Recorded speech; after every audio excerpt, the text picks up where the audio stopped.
તમારે એફઆઈઆર કરવી હતી જે પોલીસ અધિકારીઓએ લાઠીચાર્જ કર્યો, જેમનો આદેશથી લાઠીચાર્જ થયો એવા ઉચ્ચ અધિકારીઓ પર એફઆઈઆર કરો, એ નેતાઓ પર પણ એફઆઈઆર કરો, એમના પર પણ કાર્યવાહી કરો।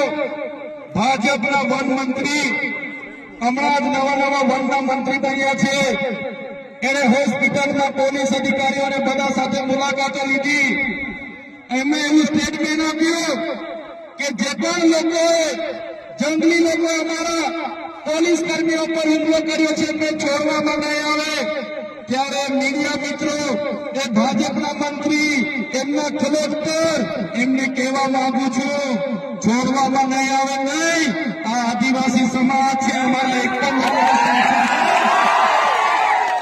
અમારા પાડલિયા ગામના એક પણ આગેવાનને ખોટી રીતે હેરાન કરશો તો અંબાજીથી ઉમરગામના રાજસ્થાન અને મધ્યપ્રદેશના પણ હજારો આદિવાસીઓ અહીંયા ઉભા થઈ જશે।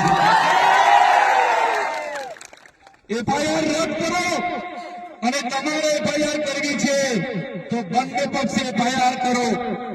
તમારા પોલીસ અધિકારીઓ વન અધિકારીઓ પર બી એફઆઈઆર હોવી જોઈએ અને નાના અધિકારીઓ પર નહીં, કોન્સ્ટેબલ બીટગાર પર નહીં, પીએસઆઈ ફોરેસ્ટર પર નહીં, એમના ડીસીએફ પર એફઆઈઆર કરો, એમના એસપી પર એફઆઈઆર કરો, એમના ડીવાયએસપી પર એફઆઈઆર કરો, કેમ કે એમના આદેશથી અહીંયા હિંસા થયેલી છે।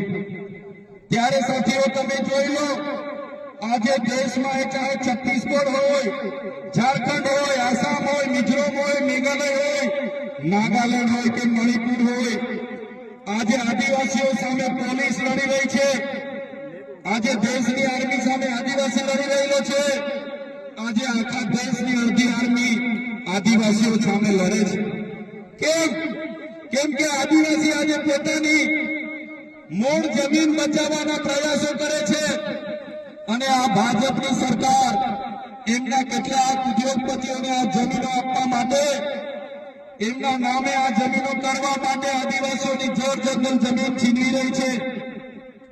સંવિધાનના જે પ્રાવધાન છે, અનુસૂચિના પ્રાવધાન છે, ઉલ્લંઘન કરીને સત્તાનો દુરુપયોગ કરીને આપણને રંગાડવામાં આવે છે। ત્યારે મારા ભાઈઓ, મારા વડીલો, મારી બહેનો, મારી માતાઓ, આજે તમારા પર અત્યાચાર થયા છે। ગઈકાલે કેવડિયાવાળા પર અત્યાચારો થયા હતા, દાહોદવાળા પર અત્યાચારો થાય છે, પોરાવાળા પર અત્યાચાર થાય છે, બેડાપાણી ગામવાળા પર અત્યાચાર થયા હતા, કોસીનાવાળા પર અત્યાચાર થયા હતા, ખેડબ્રહ્માવાળા પર અત્યાચાર થાય છે।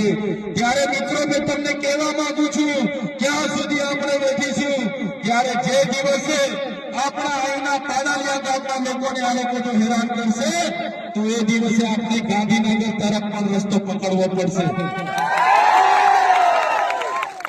અને સરકારને પણ કહેવા માંગુ છું, આ આદિવાસી સમાજ ગોળો છે, શાંતિપ્રિય છે, શિસ્તમાં માનનારો છે, અમને છંછેડશો નહીં તો આદિવાસી સમાજ જે દિવસે રોડ પર આવશે, ગાંધીનગરનો રસ્તો પકડશે, તે દિવસે નેપાળવાળી પણ અહીંયા થવાની છે।